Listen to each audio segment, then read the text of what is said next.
So welcome to another edition of the Deals for Dentists podcast. And today we're joined by Tom Wright.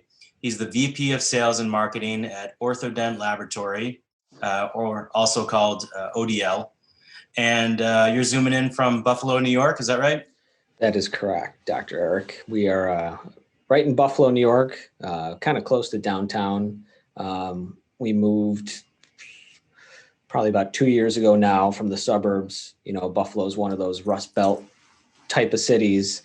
And, you know, there was a lot of just decrepit neighborhoods. So it was funny. We were looking because our lab was growing. And over the past, you know, we knew about 2 years ago we had to move, but further back about 3.5 years ago, we had to move just because our place was, you know, it was like 4,000 square feet and it's like, it was time. And we were about 15, 20 people. So there was no more room.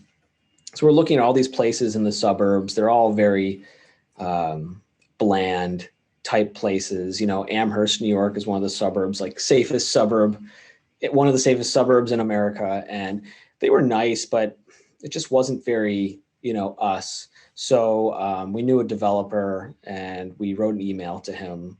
He was kind of doing some more development of these old type buildings, you know, like these brick buildings, some really cool stuff. And in New York State, there are a lot of like tax incentives. So he put millions into this thing. Well, actually New York State put millions and he put some of his own money into it. And we were able to score this really cool place that he put a lot of money into. Interestingly enough, we're going to be moving again though. So we're moving in March to a larger spot. Thankfully, it's right across the street. So we're in 15,000 square feet now. We're going to be migrating over to about 30,000 square feet. And a lot of that transition is because we can't do a lot of stuff in this space because we're actually on the third and fourth floor of this building, which is really uncommon for a laboratory. So labs are either in someone's basement, you know, in their garage, or on like a first floor type manufacturing facility. But it was such a cool spot. We thought we could make it work. But after being here for 2 years, it is just, we can't buy certain machinery. So now we want to be able to do that. So that's kind of the plan. So, yeah. Okay. Yeah. So, well, it sounds like business is doing well if you're expanding. So, you know, tell me a little bit about you and your journey and into dentistry and the dental lab world, and tell us about your company. Totally. Yeah. So myself, you know, went to school for philosophy. So nothing to do with dentistry, but really good for business, I think, as far as, you know, knowing how people think and what they do. And that was my first kind of venture, you know, into management was here. Before that, I was in the restaurant industry, but my dad, he had owned this business since 1984. And then both my uncles, they were orthodontists. My grandfather, Dr. Larry Wright, he was an orthodontist. And then his grandfather was an orthodontist. So that's my great-great-grandfather, Dr. Frank Casto. And Dr. Casto, I actually have his diploma still from 1901. He went to the Angle School of Orthodontics. And, you know, so he's one of the first more modern orthodontists. And Dr. Frank, he wrote a lot of papers doing a lot of that. And we only discovered some of this stuff in the past 5 years. And we were looking back and telling my dad, like, man, where was all this stuff? This is amazing. Like, not even knowing this rich history, you know, of our family. I knew my granddad, obviously, but like his granddad, I knew he was an orthodontist, but I didn't know he had the first AAO meeting, one of the first AAO meetings in his living room. And after that, he had a bunch of the ADA meetings at his house, and he was the president of the ADA for a while. So you can see his bust at Case Western. It's like this copper brass, you know, bust. And so he was a rough around the edges type guy, Dr. Frank Casto, but he was really into innovating. You know, at the time, we really like the 40s and the 50s. And then my grandfather came in. He was really into like cleft palates. And, he worked a lot with the children's hospital around here. So they have a wing there. It's like the Dr. Larry Wright cleft palate wing. So that was really huge when they did that, when they rebuilt the children's hospital. And then my dad came into play because he was actually an auto mechanic, and he was really good with his hands. But he didn't get in like his brothers, going into school and he went to school, but to be an auto mechanic. But it was not the best, there weren't the best people in that industry, during the early 80s. So him having a bunch of kids, I have 7 brothers and sisters. He really wanted to get out of that type of lifestyle. It was like a Mac Tools truck that he was driving around. And so his dad invited him in. He said, "Hey, why don't you just, make some appliances for me?" He had a little lab in his basement at his ortho clinic. And my dad started learning all about it. He went to the local ECC, the local community college. They have an ortho dental program, learned as much as he could. And then he just started working and growing the business. And he really kept it, in the 90s, things started to really do much better. And he kept it around, 15 people. And then my brother, him and I have a 10-year difference. He really started to get into it and doing more of the management. But he would get in and out of it because in the meantime, towards the early 2000s, they started a software called EasyRx. And EasyRx was a way, we were so annoyed by all the paper scripts that we were getting from dentists and orthodontists. We couldn't read any of them. And no one would get on board with it. It's like you're trying to start something and everyone's just like, "No, I won't do it," except for people who I think felt bad for us.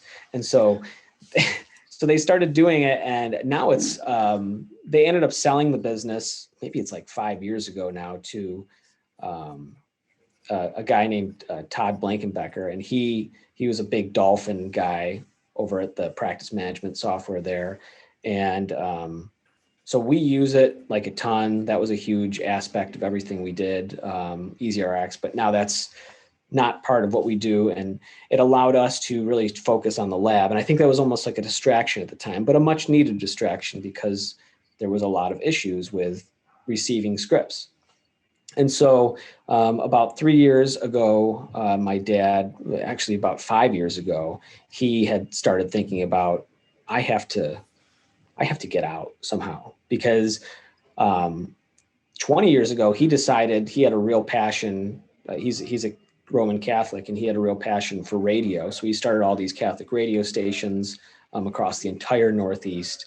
So that was like his big thing. And he was doing both because he never took a salary from the radio station because it was a non-for-profit. So he decided, I gotta do something because I'm focusing on this. So my brother Mike got into it, really started managing, but really only until like that 5 year ago point did we really start to fully take over and manage. And then 3 years ago, we made it official. We actually bought the business from him. So we got to pay that off. But the business has grown exponentially in that time, just because he knew it. He knew, like, I just need to let go completely. Otherwise, it's not going to be able to do what it needs to do. So it's me, my brother, my brother-in-law. And at first we were doing things that we had no idea we knew we should be doing, and all these different things. And now we finally have a management team in place. We have a leadership team in place. Like at first I was doing HR. That's not, I was listening to a little bit of the show you had previously. You guys were talking about HR, and like my position is not, I shouldn't be doing HR. So, cause I don't know it, but when you first start, it's almost like a startup. You don't know what to do. So more of the sales and marketing is really more up my alley. And so that's what I'm doing a lot, trying to build the business. We're now up to almost 45 people, employees, and growing three different product lines, really. We really have the removable department, which is all your type of retainers, orthodontic retainers, and spring aligners and splints, things like that, functionals, twin blocks. And then you have our aligner and invisible retainer division. Those are our vivid aligners, and all of our invisible retainers with those. And then our fixed division, and that's all of our, Hyrax, RPE, rapid palatal expanders, lower lingual holding arches, anything that's just, fixed in the mouth, we're basically doing. So those are really our three main components that we're trying to focus on right now in the business. Okay, so it's like a family business, really, and it sounds like you're really growing well. You went from 15 to 20 people, and now you're at about 45 people, and you're moving into a 30,000 square foot building. That's a lot of growth. So you specialize in orthodontics. What was it that made this business grow? How did you do it? What was your secret sauce? Yeah, I think there's a lot of factors going into it. I'll start with like the external factors. Like the hearing aid industry is a really good example. Like 10, or maybe it was like 15 years ago, 20 years ago, they were at like 5,000 labs, and they completely consolidated, because there was just some things that happened in that industry, a lot of retirement, just a lot of consolidation. And it's not like DSOs, but there's a similar factor there. So with here, I think it was twofold. My dad's generation, he's really part of like the baby boomer generation. They were getting into, like their 60s, mid 60s, and they either had to sell it, okay, which is really hard to do for like a lab, unless you have, if you have like 5 people, it's very hard to sell, because once you're done, the doctors are going to call someone up. So it's really just the book of business that they're looking for. And then you have the technology side. So 3D printing, that was something that my dad I'm thankful to him for this, that he was willing to spend the money so that we could get 3D printers about 10 years ago when they first started coming out, and compete in that way, because there was the early adopters, the orthodontists who were starting, and the dentists too, who were starting to get scanners, and they were sending them, and they wanted to be able to send it to a digital lab. And only until the past 2-3 years are people, they all have the, the Invisalign iTero scanner, or the 3Shape Trio scanner. And then from dentists, there's the Sirona, there's the Medit, there's all these different the Plan Mecca. And so now we're getting a lot of calls from dentists. Hey, do you accept scans? Thankfully we can. Through EasyRx, we get all the scans, and then through our 3D printers, we can print all of them out. So that's a huge roadblock to answer like some of the growth to many labs, and why they're closing, because they don't want to spend that.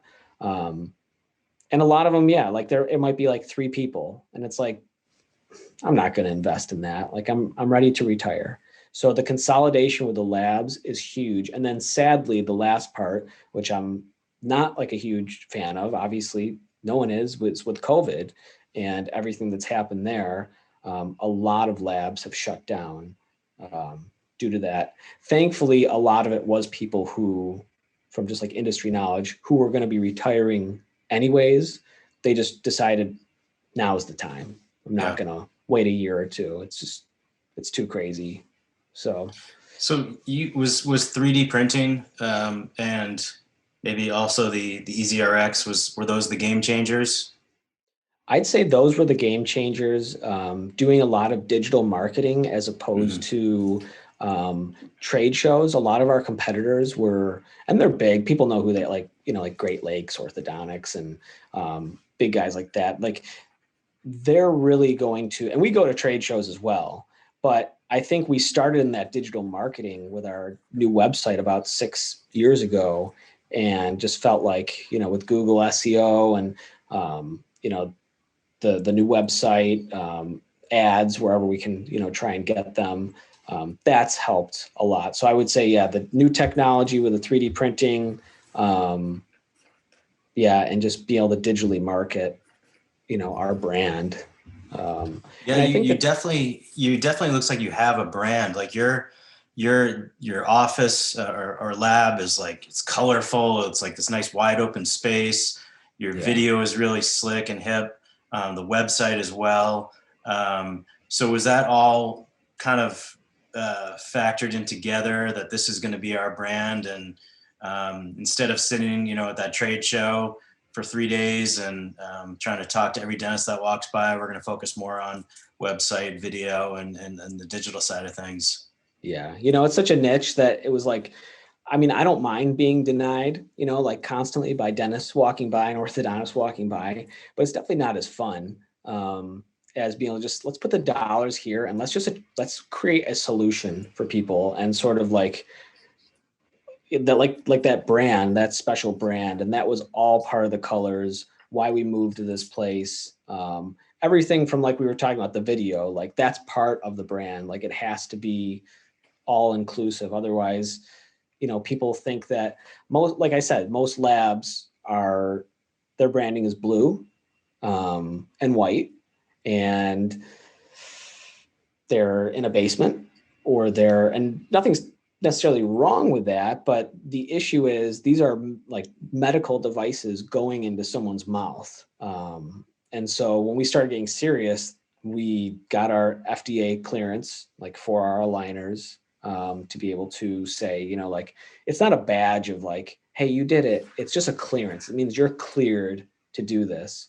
But it was really expensive, but it was worth it because we knew that, it's just one of those regulatory things that should be done. And the lab industry is going to be a lot more regulated in the next 10 to 15 years, especially with places like Smile Direct Club and all these DIY aligner type things going on.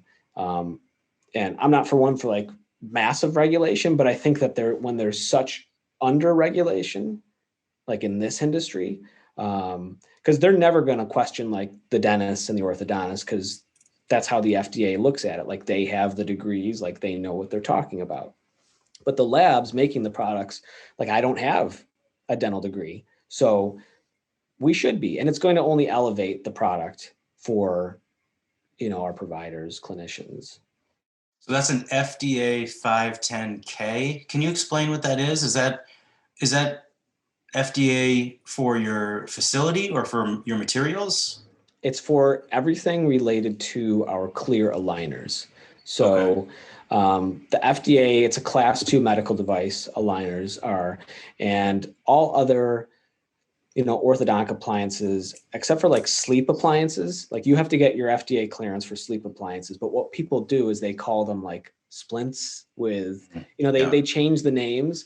But yeah, it's just for clear aligners. But in turn, you do have to make sure that you have like a quality management system in place with everything going around like in the entire lab. So if I get a FDA clearance for my clear aligners, I still need to make sure that my retainers and my fixed appliances are following a certain standard to this quality management system, which is great for dentists because they know that like there's certain procedures being followed when we made this, like the materials. We had to do extensive testing on the materials for our aligners, that they're safe, biocompatible.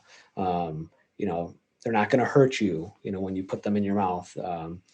That the 3D printing, that the 3D printers that we actually use translate the scan that's being sent to us, because that was our biggest hurdle over the past 5 years, was 3D printing. It was so terrible. So we had some 3D printers, and I won't say the name of who they were, but we had a lot of them. And what we were getting on the scans was not accurate with what was actually printing out. And so we had a 40% fail rate in our 3D prints. So the 3D printers were like economically priced, and that's what a lot of people are getting, these desktop printers, because they're cheap, between $3,000 and $10,000. At least for a 3D printer, that's very cheap. And so we finally just bit the bullet, and we said, we're done with this. Like it's not worth the cheapness of the printer to have a 40% fail rate, and on top of that, a downtime that is huge. So we went all carbon, and Carbon 3D, they are just, astounding with what they're able to provide consistency wise. And they also have like tons of sensors within these printers, so that when if the printer does go down, which it never does, but if it does, they know it right away, and they can be printing on their printers and send you the prints like overnight. So these are the guys who've done like those Adidas like soles, like they print like the inside custom Riddell NFL helmets. So they do a lot of that stuff, and their biggest market is dental because it's just huge. But they're doing a lot of innovative things, and their machines are expensive, and it's a lease program, which stinks even more because you have to pay for it every year. But the cool thing about that is that when you are done with it, they'll upgrade you to the next type of printer. So what is a carbon 3D printer? Can you explain that? yeah, it's just a more industrial type printer.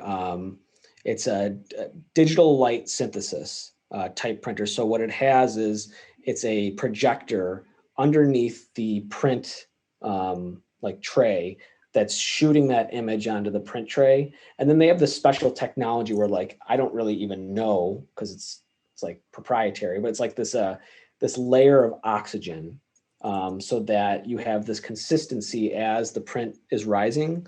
And it's really just like an industrial type printer that you can run 24/7 and it doesn't fail. And we love it. And a lot of these desktop, I don't know if you've heard of like Formlabs and those like smaller type, those are pretty good. Like Formlabs, I like Formlabs.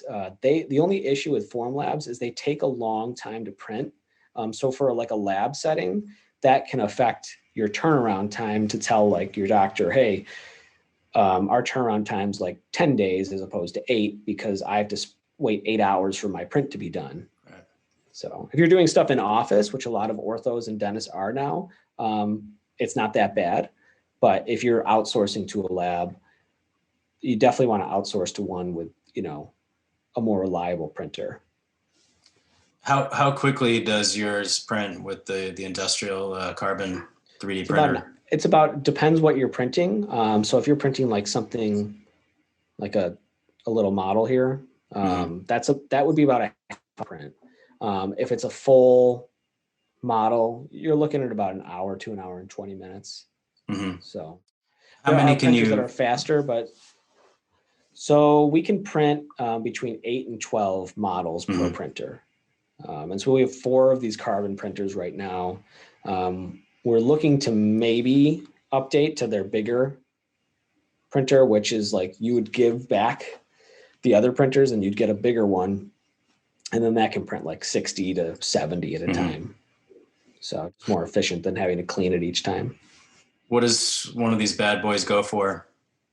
So they're the smaller ones are $50,000 a year for a lease of these, but you do get a much cheaper resin price because of it. So like what you're going to pay with Formlabs and all these other, it's pretty expensive. But for carbon, they're seeing, like, hey, we're charging a high lease rate, but our resin is much lower. And that's where they make most of their money anyways, is the resin. It's like any type of printer, inkjet printers, they make it all in the ink. So the same deal with 3D printing. It's all the resin costs. So if we can get that lower, that's the way to go. And the big one, which is, it would offset, but the big one's like $250,000 for a lease. So that's why companies like Riddell and Adidas, they're using it. They can clearly afford that. And they have a ton of them actually. So I could see, you needed to, upgrade your facility size and be on the first floor if you're getting one of those huge printers in there.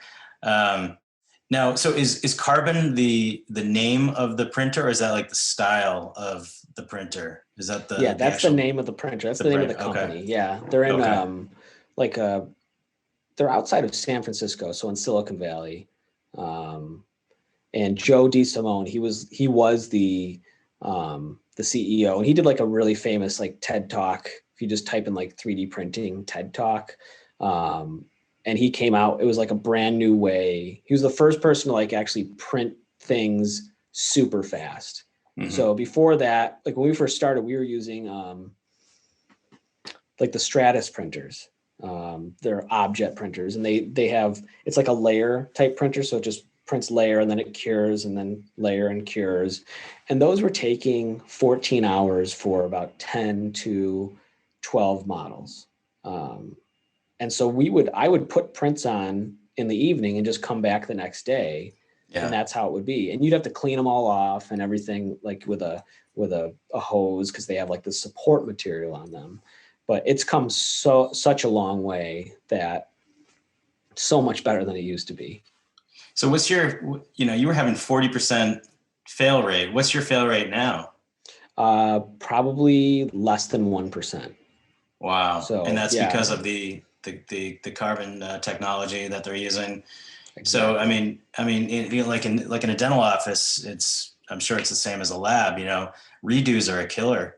It's time, energy. If I have to redo a crown on a patient, then that's negative money, time I'm wasting, and it doesn't look good, to the patient. So redos are such a killer.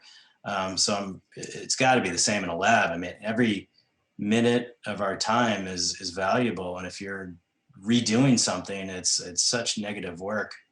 Totally. Yeah. Redos. That's why we started like our lean manufacturing journey about 2 years ago. And, we haven't looked back. We actually brought in a VP of ops he was actually at Steelcase, the big furniture manufacturer, for years. And they were all about lean manufacturing. And lean manufacturing is just basically the densest way to put it. It's about fixing what bugs you. But you go through like these different wastes. There's the 8 wastes, and it's super useful regardless whether you're a lab, whether you're an office worker, if you're in a clinic. It doesn't really matter. You can utilize lean. And lean was really about seeing all the small things and how can we just save 2 seconds off of everything. So I can't, find my pen ever. So I'm going to put something like a pen holder on my desk and stick it there, so I'm never looking for my pen again. And when you utilize that into like the laboratory or the office, things become so much more efficient. But one of the 8 wastes is like defects. And so when you have that type of mentality, you're getting rid of defects, you're focusing on it. You have all these different data points that you're looking at to try to get rid of defects. You're like, wow, I didn't know that we were sending out that many defects before. It's like really bad. Then business just starts to really skyrocket too, because you have so many less complaints. But I can see, like, we've imagined it like, hey, what would this look like lean, like in a clinic for like a dentist? And I feel like it could totally be done. Like just the efficiency of like wait times. I've been in some dentist office where like I sit down, I fill out the paperwork, I'm in the chair. And I've been in some where I'm waiting like 45 minutes. Yeah. And there's clearly some organizational structure going on there that's different. And clearly the one's better than the other. I just wanted to go back to what you said about lean. Was the Easy RX, was that a big solution to a pain point where it just made things a lot more efficient? Because I mean, you should see my partner's handwriting. It's like, it's like another language. I can imagine you getting all these scripts and you can't understand, you can't read it, and then you got to call the doctor. And it's just, it's so inefficient. Similarly in our office, I mean, old school, the front desk would come back to my back office with leave a Post-it on my desk, and then they'd go back to the front. Now we have this inter-office communication where they can just ding me. We use Weave, and it's just little things like that every minute counts. So was that a big lean component, was getting a software like that involved?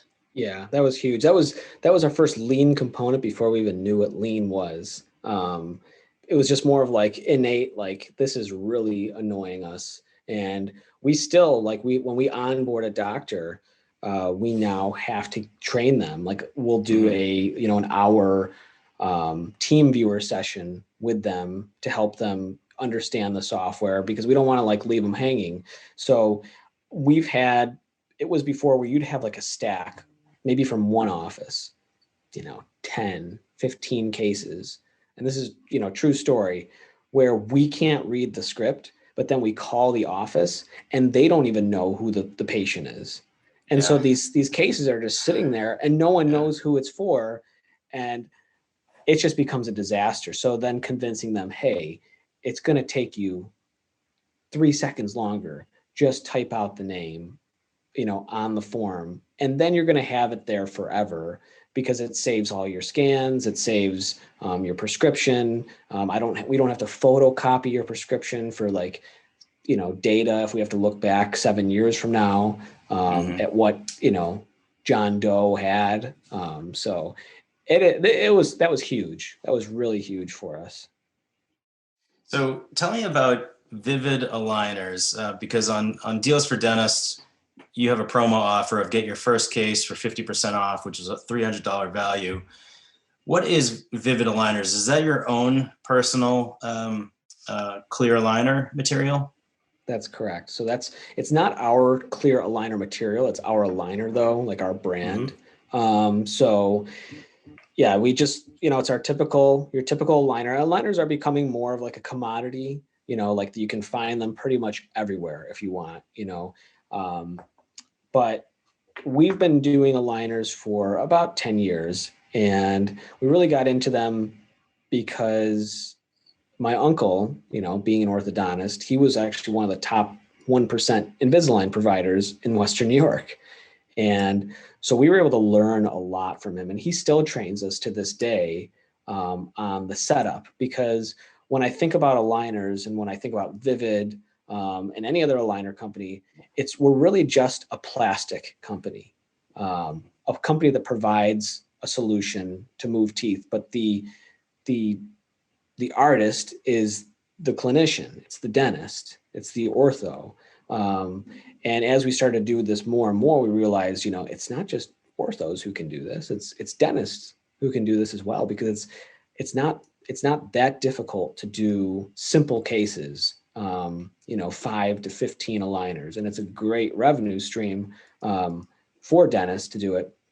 But the hard part is with something like Invisalign, you have to do such a volume to become like that top 1%. So you see like the dentists who are, and like they really grow that. But let's say you just want to have an extra stream and you want to be doing that. We have one dentist client. He's not an orthodontist. He does a lot of these, at least, 10 to 15 cases, a month. And most of his cases are, between 10 and 20 aligners, on the upper and the lower. And I think his greatest success was learning how to sell it to his current patients. He's just really good at that. He'll have them in the chair and he'll be like, maybe we could just tweak this. Are you interested in that? I have a much more economical option for you. Now the dentists, they market it like that. We don't market it based on our price, even though our price is much less than Invisalign. I don't like that aspect because it can make the product seem cheaper, even though the material we're using is high quality. So our 510K allowed us to utilize what is called Xendura Flex. And it's as good, if not better, than Smart Track material. That's the Invisalign type material. And what Xendura Flex allows is it has 3 different layers in this material here. So I'll try and focus in here on that if I can. Mm-hmm. So you have this these 3 different layers, and you can really go all the way around, and it can go right back to normal without any type of, and the forces that it's able to withstand are really good. So they called it Flex because it's really comfortable. It's not like your typical Essex material that everyone calls it Essex, but the actual brand, like Essex, see, it's much more rigid. It's nice. It's nice for retainers. But what happens is you get these little micro fractures, in the embrasures, and it's just not really great for moving teeth. Now they have materials that do that, but we've stuck with Xendura just because they were actually the first provider. They were the first provider for Invisalign, and then Invisalign smartly started developing their own material because they make a lot more money probably doing that. But these guys have kept developing ever since then. And so their typical material is Xendura A. That's what we make all of our retainers. That is a little bit more rigid. But our aligners, we make all with Xendura Flex. And you can now do cases that may have been, 20, 25, 30 aligners in the past. You can shrink that down to 15 aligners. And so the way Vivid really works is you would utilize like our EasyRx platform. You would submit either your scan or you would send us your plaster models. And then someone would reach out to you, of course, to onboard you. And then we would teach you how EasyRx works. You then receive if you'd like a consultation of like, hey, we think this evaluation, it's going to be between 10 and 15 aligners. Okay, that's not super accurate, but at least it gives the dentist an idea, like this is not 50 aligners. So what do I charge a patient? That's the biggest question. What do I charge? And the answer to that question is 2.5 times to 3 times what the lab bill is going to be. So, what my uncle had always said is just, stick to a certain amount that you're going to offer patients. Maybe it's between that 5 and 15 aligner range, maybe 20 at the tops. Know what the range is, like the cost of the lab is, and just charge it anyways, whether it's 5, whether it's 15. Don't always base it off of, hey, they're only doing 5, so I'm only going to charge this. Just have that base amount that you're always charging. It won't matter. No one's really going to know. You're not doing anything to the patient. That's just your aligner cost because they're getting such a discount from Invisalign anyways. So I know a lot of dentists who they really do well with it. If they don't want to do a lot of, like crowns or, different appliances like that, like they'll go into the aligner space and it does them well. So once they get all set up with Vivid, we'll send you a notification to your email that will have the setup. It'll show you all the aligners, and then you can click play, and then it shows you 1 through however many. You approve it. You either say yes or you say no. If you say no, then you tell us why, what you want tweaked or adjusted. Once you've tweaked or adjusted it, then you get the approval. We'll do that. We print them out, the models on our carbons. We thermoform them, trim them out, and we send them out to you. And we utilize attachments. We won't use them if you don't like. We utilize IPR, so just like the shaving in between the teeth. But we're very conservative when it comes to that. So we don't want to be like hack jobs, like just like cutting through everyone's teeth to make sure that they move. Like there's special ways to do it without having to trim so much in between the teeth. So that's the sweet spot for Vivid. It really is between that 5 and 20 aligner range, especially for dentists who aren't super experienced, but they want to get into it. I'd say anyone could get into it at those type increments, pretty easily. So like a mild to moderate type of situation, like your typical adult with lower anterior crowding. Personally, I have absolutely zero experience with orthodontics. It was a total joke. I went to Nova and graduated in 2002, and it was almost like I didn't have any orthodontic experience at all. The only thing I knew how to do was refer. They just did not teach us much at all. We didn't place any brackets, any bands. It was just like ortho was like a total secret there. And they just wanted to have the ortho residents do everything. So for someone like me, this is something totally new. Do you have training? Do you have education? Are there videos? Do you have mentors I can talk to? What do you offer? Definitely mentors. So what we'll do is if you want more like training on how, like what is the best, like how is my case going to work? What do I do? We will actually have a write-up. So like a treatment plan set up that will come back to you. So like it's not hard. The treatment plan is basically just the directions of this is why we're doing and what we're doing.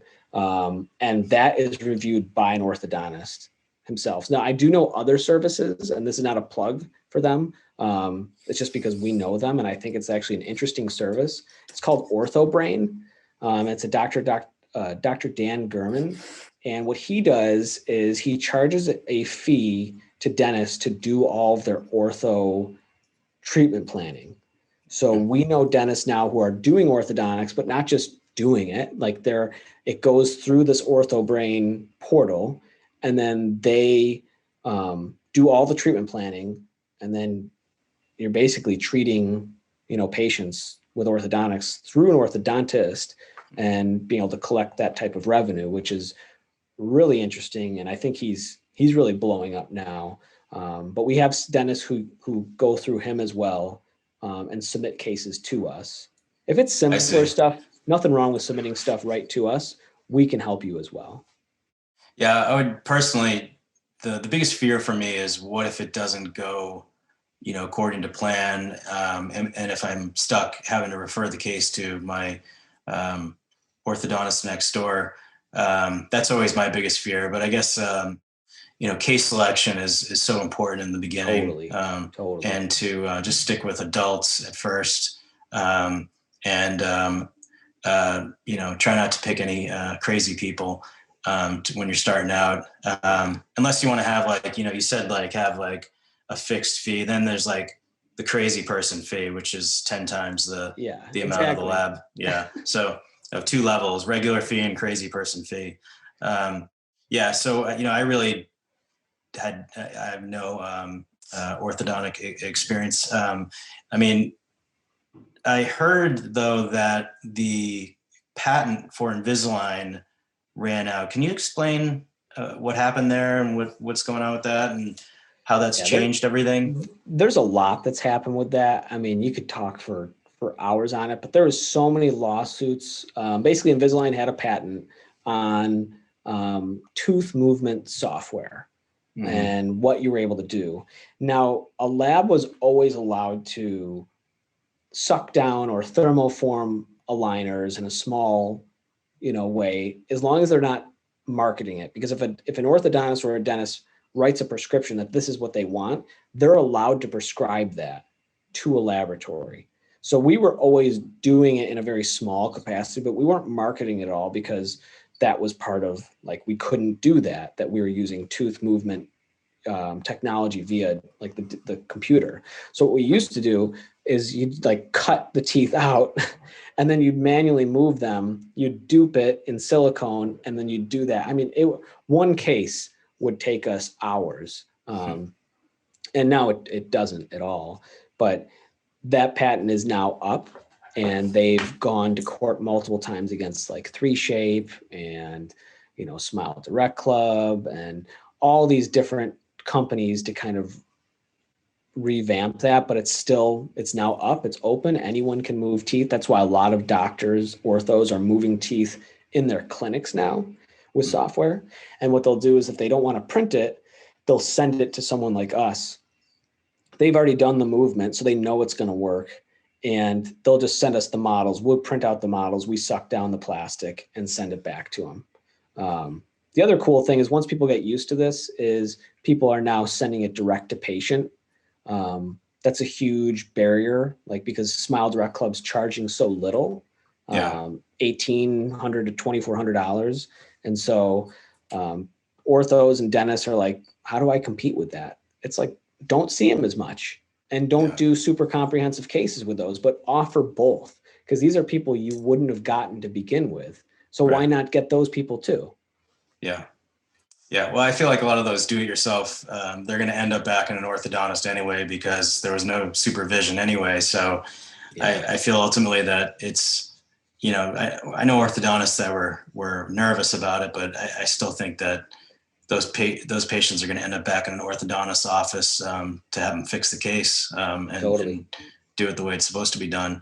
Another thing that would worry me, and it sounds silly because I drill teeth all day, but is the IPR that you were talking about, the shaving down of the teeth with do you guide us through that and how much to do if we have to do it at all?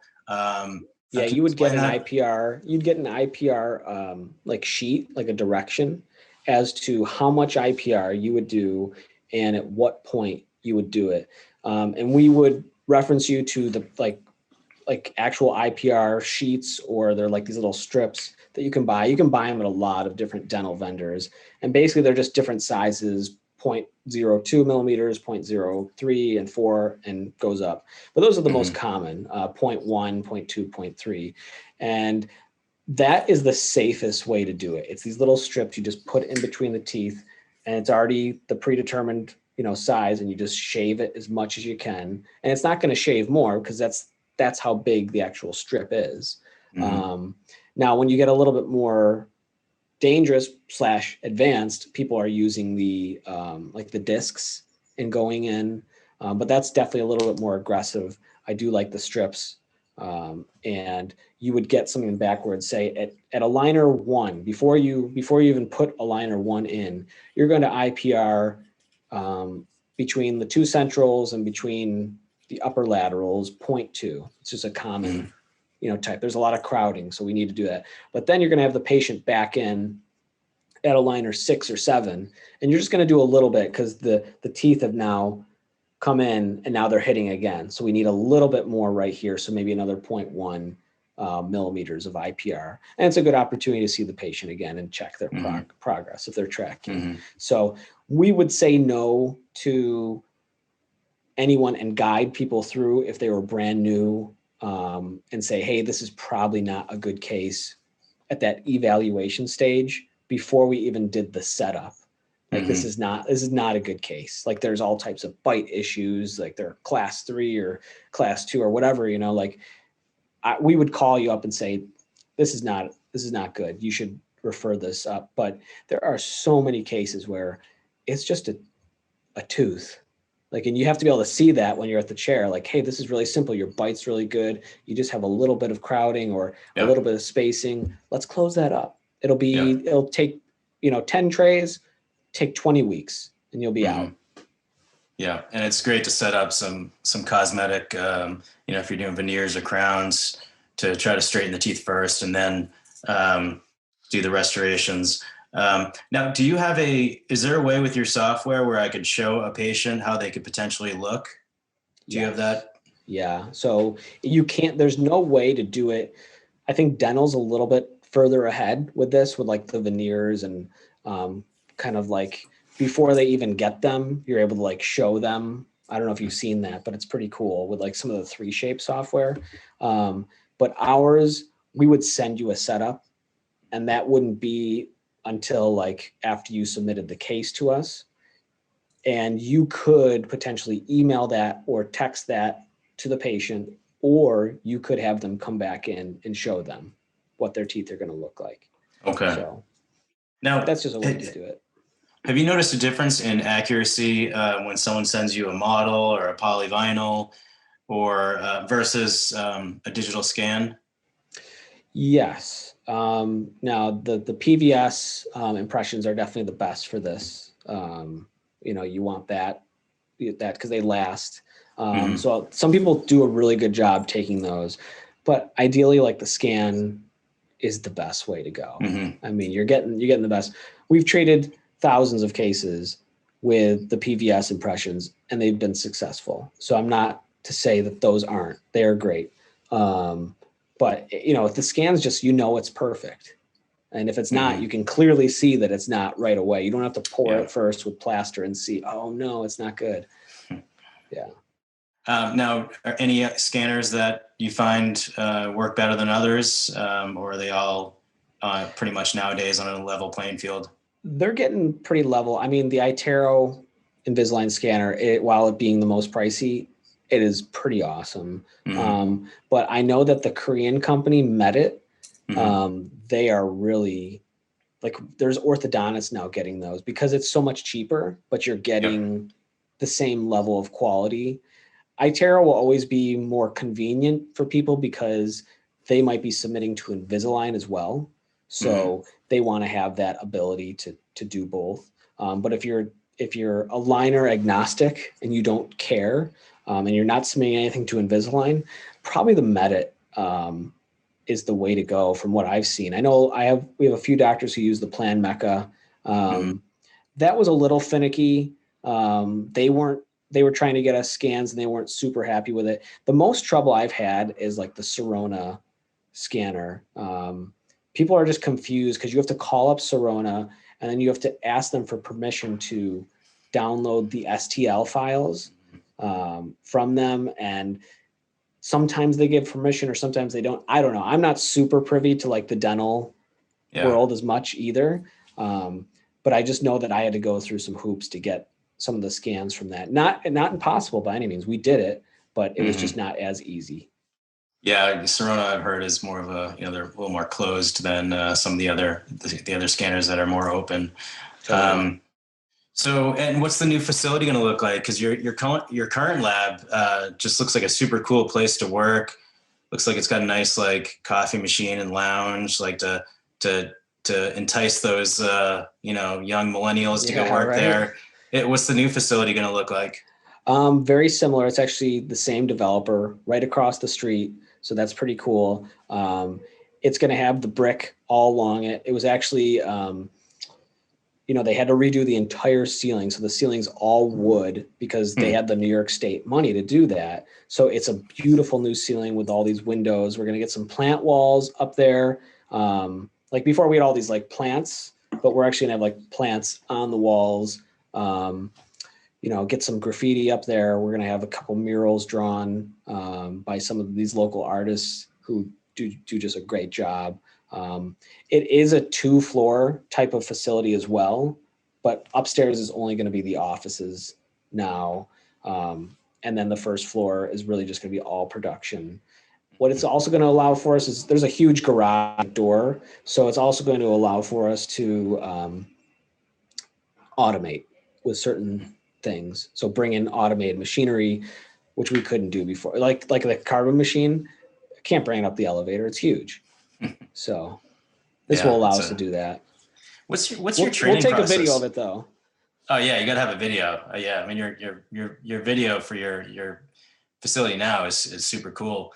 I want to work there. It looks so cool. Hey, what's your training process like? If someone wants to be an orthodontic tech, they have some experience or they don't. What's your training process like for your employees? That's been evolving over the years to become more refined. So it takes so long to like learn how to bend wire on like something like, like these types of appliances. It just takes forever. And so you'd come in, you have an extensive screening process and, through HR, making sure that first and foremost, they are I know it's a keyword these days, but a culture fit, make sure that like they want to work and they're not miserable and they're not going to be toxic. Like that's number one. I don't want a toxic person. What's the point of going to work if you're going to make me miserable all day? Right.